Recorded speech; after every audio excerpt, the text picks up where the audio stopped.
নমস্কার, astro live চ্যানেলে সবাইকে স্বাগত। যারা অধ্যয়নরত কিশোর কিশোরী তাদের কিন্তু পরিবারকে অনুরোধ করছি, আগামী 2 বছর এদেরকে একটুখানি আপনাদের কেয়ারিংয়ে রাখুন। কেন আপনারা আমাদের আগের ভিডিও যারা দেখেছেন তারা নিশ্চয়ই বুঝতে পেরেছেন যে বর্তমান জগতে সমস্ত গ্রহগুলো ইনঅ্যাক্টিভেট হয়ে গেছে। শুধুমাত্র দুটো এনার্জি, রাহু আর কেতু, এরা কিন্তু সম্পূর্ণ রুলিং করে যাচ্ছে। যখনই কোনো গ্রহ হাত গুটিয়ে বসে যায় তার মধ্যে সবচেয়ে বেশি কুপ্রভাবী আজকের দিনে কিন্তু হয়ে গেছে বৃহস্পতি। এটা ভাবতেও অবাক লাগে। শনি শনি সহজে কিছু করতে চায় না, কেন বৃহস্পতি নিজেই অতিচারী, যার জন্য শনিও আজকের দিনে কিছু আর করতে চায় না। কারণ হচ্ছে মানুষের যা স্বভাব চরিত্র দিনের দিন পাল্টে গেছে, যেমন হিংস্রতা, অশুভ জিনিসের প্রভাব যত দিনের দিন বাড়ছে, নৈসর্গিক শুভ গ্রহগুলো সেগুলো একে একে কিন্তু হাত গুটিয়ে বসে পড়ছে। বৃহস্পতি, শুক্র, বুধ, যাকেই দেখুন সব দেখবেন এরা কিন্তু ইনঅ্যাক্টিভেট হয়ে বসে আছে। সে আমরা 29শে মার্চের পরবর্তী সময় থেকেই দেখে আসছি এই প্রভাব। এবং আজকের দিনে আপনাকে চিন্তা করতে গেলে সবচেয়ে বেশি আগে চিন্তা করতে হবে রাহু কেতুর আপনি কি উপায় করবেন। কেন রবি হচ্ছে সম্পূর্ণরূপে আজকে রাহু কেতুর কবজার মধ্যে, যার জন্য দেখবেন রাজনৈতিক জগতেও রাহু প্রভাবিত হয়ে যাওয়ার জন্য অনেক ক্ষেত্রেই কোনো ভালো ডিসিশন মনে থাকে কিন্তু ওপরে নিতে পারে না। তো আপনাকে প্রথম চিন্তা করতে হবে এই দুটো প্ল্যানেটকে কিভাবে কি করা যায়। বৃহস্পতির আপনি অবশ্যই রুদ্রাক্ষ প্রতিকার করতে পারেন, কিন্তু কোনো সরাসরি রত্ন নেবার আগে ভালো করে একটু অ্যাস্ট্রোলজিটা বিচার করিয়ে তারপরেই নেওয়াটা মনে হয় ভালো। সামনেই শ্রাবণ মাস, একটা খুব সুন্দর দিন আমাদের সামনে। 4টি সোমবার আপনি হাতে পাবেন। এই সোমবারে যে কোনো সোমবার আপনি রুদ্রাক্ষর ব্যবহার করুন। রুদ্রাক্ষর সাইজটা বলে দিচ্ছি, 25 নেপাল বিটস।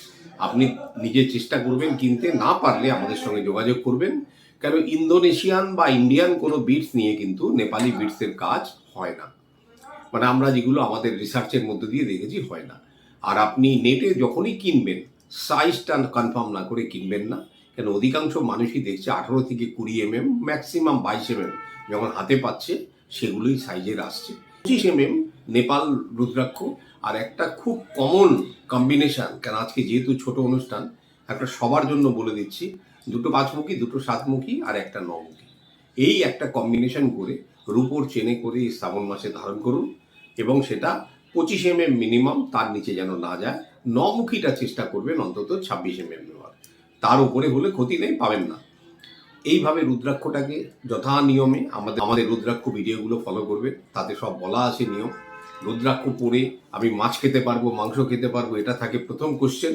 সব খেতে পারবেন, শুধুমাত্র যেদিন ধারণ করবেন সেই দিনকে আপনাকে নিরামিষ ভোজী হতে হবে। সেই দিনটা হতে হবে সোমবার, এবং বেটার শুক্লপক্ষের কোনো সোমবার। কিন্তু শ্রাবণ মাসের আপনি যে কোনো সোমবার এটা ধারণ করতে পারেন। শুধুমাত্র রুদ্রাক্ষ। আর হচ্ছে আবার বলছি, ফিরোজার কথা দেখবেন আমরা ঘুরে ফিরে বারবার আসি। কম মূল্যের মধ্যে 3-4টি গ্রহের কিন্তু সন্তুলন করে ফিরোজা। আর বিশেষ কিছুর মধ্যে যাবেন না। 15 থেকে 18 বছর বয়স তাদের কিন্তু একটা, যেহেতু লাইফের ট্রান্সফরমেশনের সময় এই সময়, তাদের হরস্কোপটা তাদের পিতামাতাকে অনুরোধ করছি ভালোভাবে বিচার করে তারপরে তাকে কিন্তু সঠিক রত্নের ব্যবস্থা করবেন।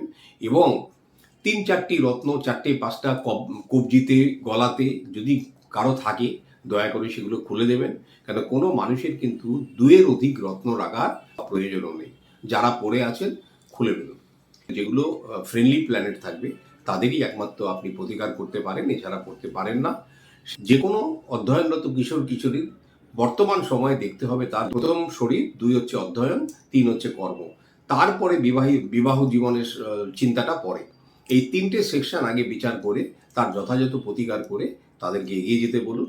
সূর্যের আলোতে নিয়মিত বসতে বলুন। পিতা মাতার চরণ ছুঁয়ে সকালবেলা দিন শুরু করবে।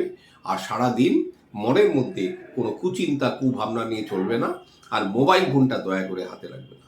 নমস্কার, সবাই ভালো থাকুন। ওম নমঃ শিবায়।